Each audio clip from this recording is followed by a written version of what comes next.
आता आपल्या आवडत्या मालिकेचे संपूर्ण भाग मालिका प्रसारित झाल्यानंतर लगेचच पाहू शकता फक्त सन नेक्स्ट वर. भारतातील प्रेक्षकांसाठी मोफत सेवा.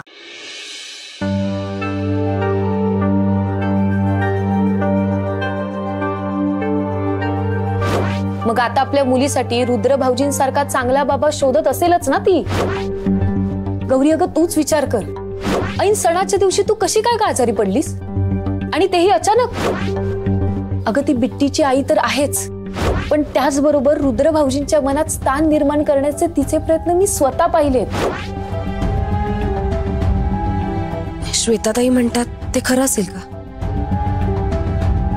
खरंच देविकाताईंनी काही केलं असेल? पण असू शकते ना, त्यांना कुठे फारसं ओळखतो आम्ही. पण त्या एक आई आहेत, त्या असं कसं करतील?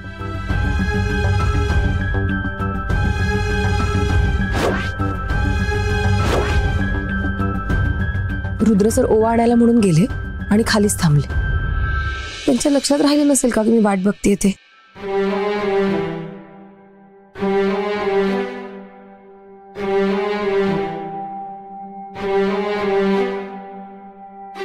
गौरीजी, इथे काय करताय? नाही म्हणजे मी झोपणारच होतो, आणि तुम्हाला तर माहिती आहे तुम्ही मला गुड नाईट म्हटल्याशिवाय मी झोपत नाही.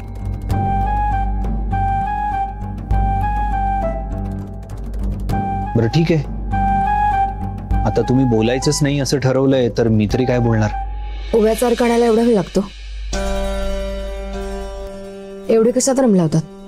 वाटलंच मला, पण मी काही मुद्दाम उशीर नाही केला. मी चंदू शेठना विचारलं कुठे ओवा, तर त्यांच्याकडे पण उत्तर नव्हतं. बाय द वे मी नंतर शोधून बनवला अर्क. थोडा वेळ डब्यावर नावं लिहिण्यात पण गेला. सॉरी गौरीजी. त्यात एवढे रमलात की मला पूर्णपणे विसरलाच. तुमच्यासाठी काय महत्वाचं आहे, मी की तो डबा? अर्थात तुम्ही गौरीजी, आणि तुमच्या हातचा डबा. मग तो डबा घेऊनच बसा, माझ्याशी बोलू नका. बापरे, एवढा राग? गौरीजी एवढा राग बरा नव्हे. बापरे, कोणतरी जास्तच रागवलंय.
एवढे प्रयत्न करून वायात जाणार असतील तर काय उपयोग? त्या देविकाने प्रेमात पडायला हवं. नुसता गौरीच्या मनात संशय निर्माण होऊन कसं चालेल? तुझे प्रयत्न कमी पडतायत रेवती.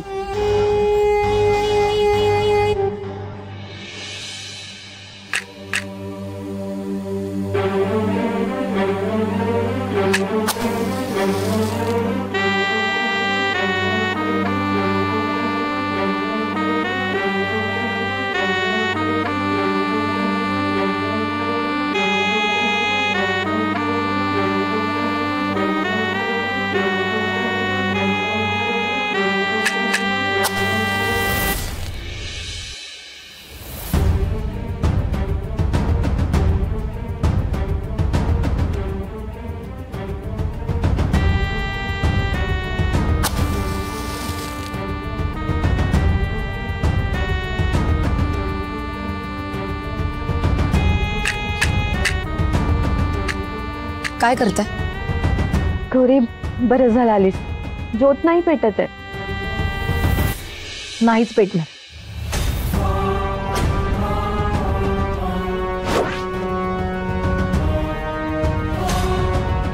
काय झालं गौरी? असं का बोलतेस? सांगते, मला बोलायचंय तुमच्याशी.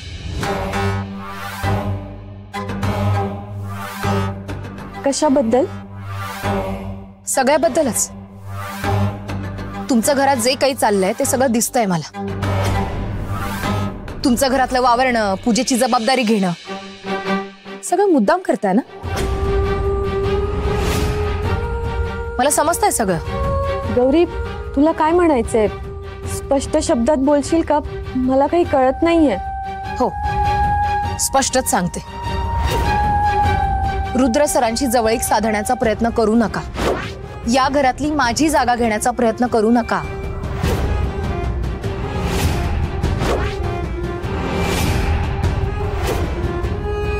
गौरी, काय बोलतेस? तुझी जागा मी का घेऊ? अगं, माझ्या मनातही असं काही नाहीये. मी का करेन असं? ते मला माहित नाही. तुम्हाला नक्की काय हवंय हे तुमचं तुम्हालाच माहित. नाही ग गौरी. नाही? मग नेमकं माझ्यासाठी आणलेलं मसाला दूध का खराब झालं होतं? बाकी कोणाला तर त्रास नाही झाला त्याचा, मलाच का झाला? कालपासून जे काही घडतंय त्याचा अर्थ दुसरा काय लावायचा? बस गौरी, तुझा काहीतरी गैरसमज होतोय. अगं, मी बिट्टीची आई आहे आणि म्हणून रुद्र सरांची जवळीक साधाल हे मला चालणार नाही.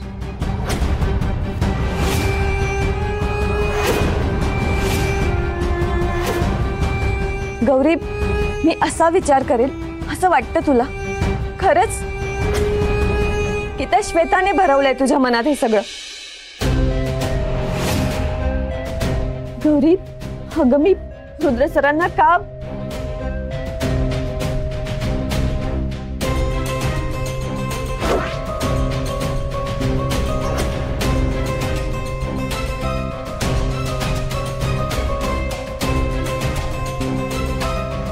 गौरी, आपण या विषयावर नंतर बोलूयात. नाही, हा विषय मला पुन्हा पुन्हा उगायचाच नाही. मुळात जे काही घडतंय ना ते पुन्हा घडायलाच नको. तुमची चूक झाली ती मान्य कर. गौरी, अगं ऐक माझं. बिट्टी, तुम्हाला काय वाटतं तुमचं जे काही चाललंय ते माझ्या लक्षात येणार नाही? रुद्र सरांना तुम्ही मुद्दाम पूजेत अडकवून ठेवले. ते माझ्यासाठी खाली औषध घ्यायला म्हणून आले होते. तुमच्यामुळे त्यांना वर नाही येता आलं. मी खाली येणार नाही याची सोय करून तुम्ही रुद्र सरांची जवळीक. बिट्टी, काय हवंय का बाळा?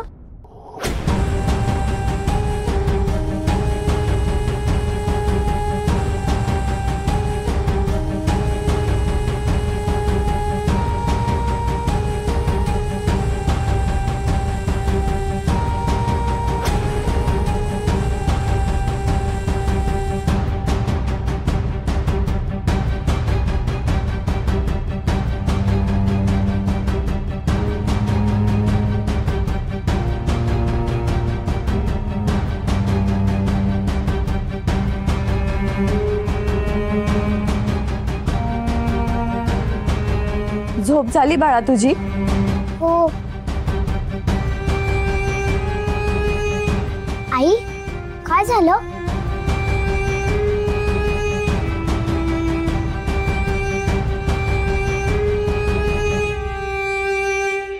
काही नाही बाळा. आईला आज पार्टनर भेटला नाही ना, म्हणून थोडी रुसली होती आई. तेच सांगत होती आई मला.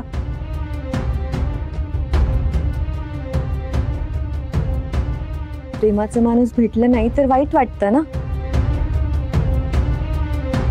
बाळा, तू जा नाश्ता कर. मी तेच सांगितलं आईला. आज मला थोडा ताप वाटतोय.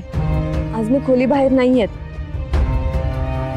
नाहीतर उगाच घरच्यांना, तुझ्या आईला माझा ताप नको. तू जा नाश्ता कर.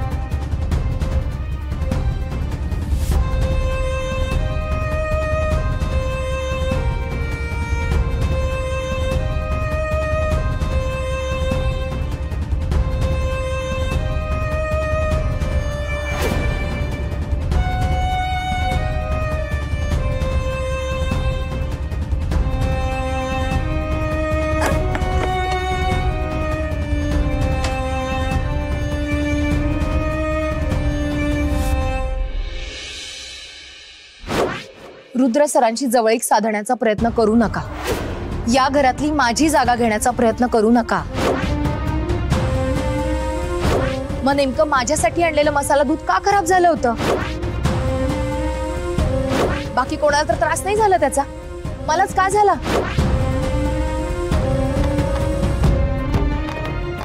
गौरी, असं कसा विचार करू शकतेस तू? तुझ्या मनात कसं आलं हे सगळं? हे असे नाहीये ग.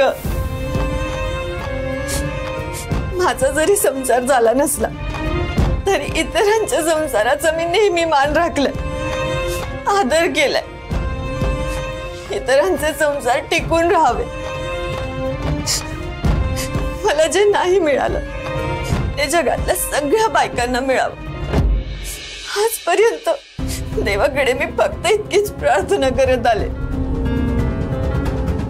आणि मी तुझ्या संसारात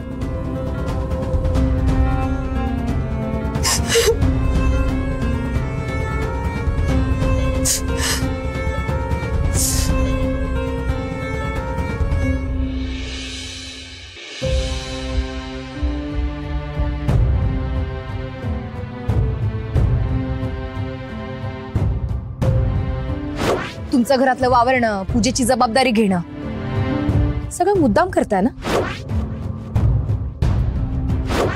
रुद्र सरांची जवळीक साधण्याचा प्रयत्न करू नका.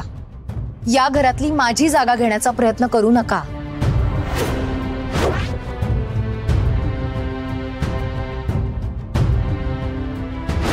तुझा काहीतरी गैरसमज होतोय. अगं, मी बिट्टीची आई आहे आणि म्हणून रुद्र सरांची जवळीक साधाल हे मला चालणार नाही.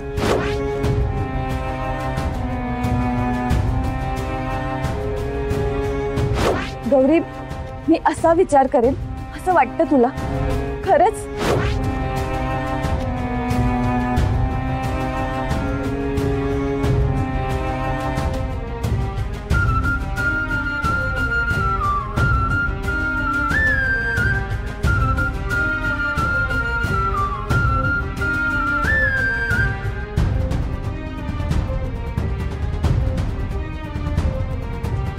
माझं चुकलं का ग? प्रत्येक स्त्री आपल्या सौभाग्याचं रक्षण करते. मी तेच केलं. मी बरोबर केलं ना?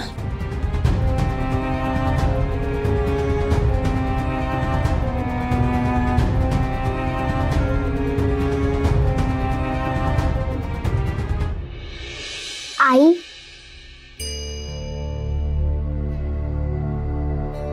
तू देविकाशी भांडत होतीस का?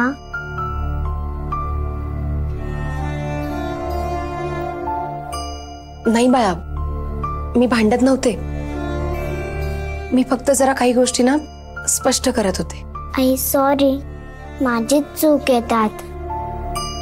तू नव्हती ना पूजेला, म्हणून मीच पार्टनरला म्हटली की तू थांब असं करून माझ्याजवळ. त्यामुळे तो तुझ्यासाठी औषध घेऊन येऊ शकला नाही. आई, तू त्या आईवर चिडू नकोस माझ्यामुळे. तू घाबरलीस का बाळा? सॉरी बाळा, मी नाही चिडणार. मी सॉरी म्हणेन त्यांना. सगळं काही ठीक होईल. अगं, आणि मैत्रीत भांडणं होतच असतात. उलट मैत्रिणी जितक्या भांडतात ना तितक्या त्या जवळ पण येतात. म्हणजे आई? म्हणजे बघ ना, पार्टनर आणि मी भांडलो होतो की नाही, पण तितक्याच जवळ आलो मी. भांडणाने प्रेम वाढतं आणि माणूस आपल्याच माणसांवर रागवतो की नाही. पण तू काळजी करू नको, मी सॉरी म्हणेन त्यांना. मग तर झालं. माझी गोधुली आई. बा, तुला भूक लागली असेल ना? हो. तू खेळायला जा, मी खाऊ आणते तुझ्यासाठी. हो.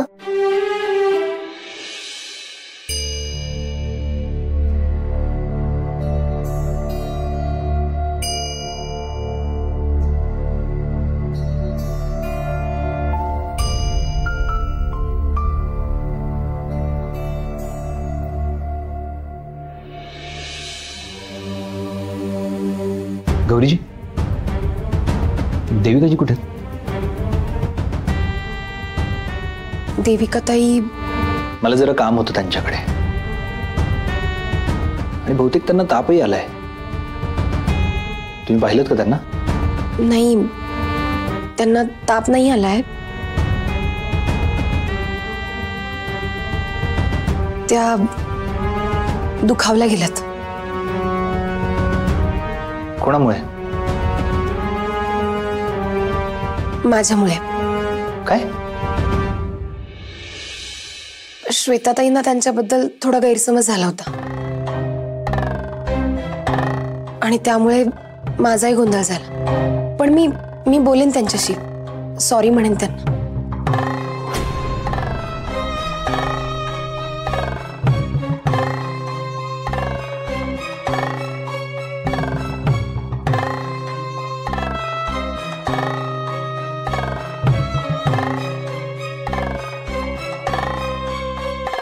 हिने माफी मागितली की परत सगळा प्लॅन मातीत जाईल.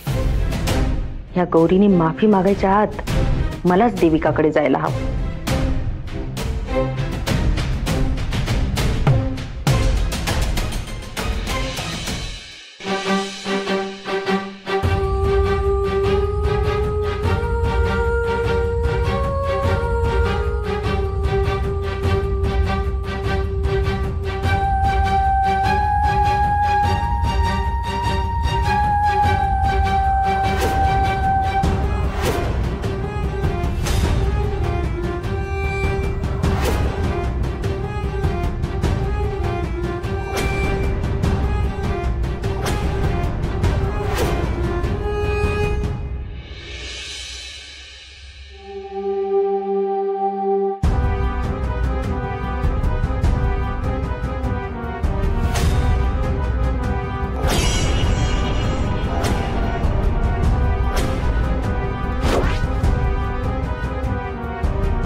मला ह्यांचं दिलेलं काहीच नको.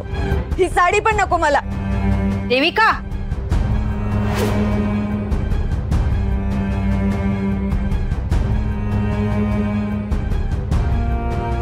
काय करत होतीस तू? हे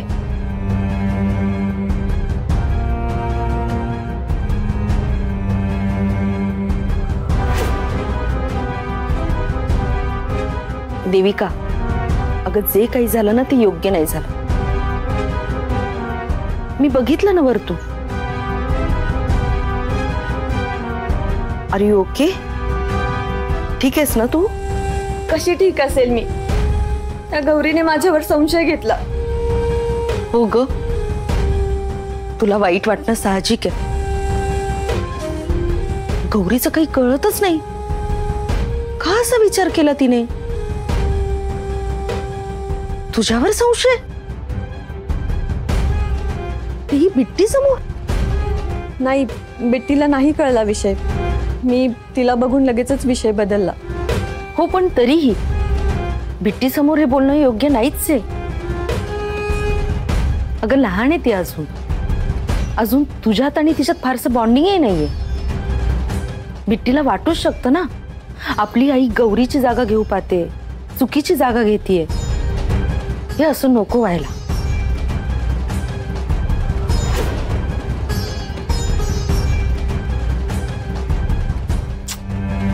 गौरीने असं करायला नको होतं. आई म्हणून वावरत असते ना ती, मग तिला कळायला हवं. एका आईचा तिच्या मुलासमोर होणारा अपमान इतकी वाईट गोष्ट जगात कुठलीच नाहीये. मलाही याच त्रासाला सामोरं जावं लागलंय. माझा स्वतःचा मुलगा ज्याला मी एक जन्म दिलाय, माझा सतत अपमान करत असतो. पण त्याला तो तरी काय करणार ग? त्याला लहानपणापासून हेच सांगण्यात आलं की त्याची आई खूप वाईट आहे. तुला सांगते देविका, लहानपणी मुलांना जे सांगितलं जातं ना ते कायम स्वरूपी त्यांच्या मनात राहतं. बघ ना, रुद्रला त्याच्या खऱ्या आईचं महत्वच राहिलेलं नाहीये. साधं विचारतही नाही ग तुम्हाला. पण मला नाही वाटत गौरी असं काही करेल. बिट्टीच्या मनात असं काही भरवण्याचा प्रयत्न नाही करणार ती.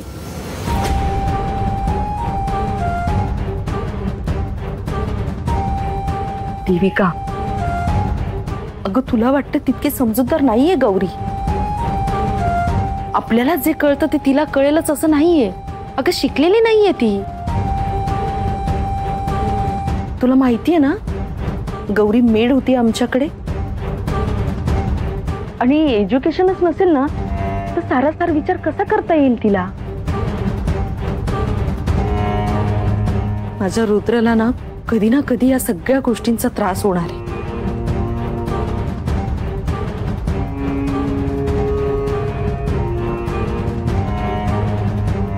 देविका, तू समजूतदार आहेस, गुणी आहेस. तू प्लीज राग धरू नकोस. हवं तर मी तुझे हात जोडून माफी मागते. गौरीलाही सांगते तुला सॉरी म्हणायला. पण प्लीज तू राग धरू नकोस अगं, आणि स्वतःला त्रास तर अजिबात करून घेऊ नकोस. गैरसमज करून घेऊ नकोस. हं प्लीज. तू सगळं नीट सांभाळून घेशील ना.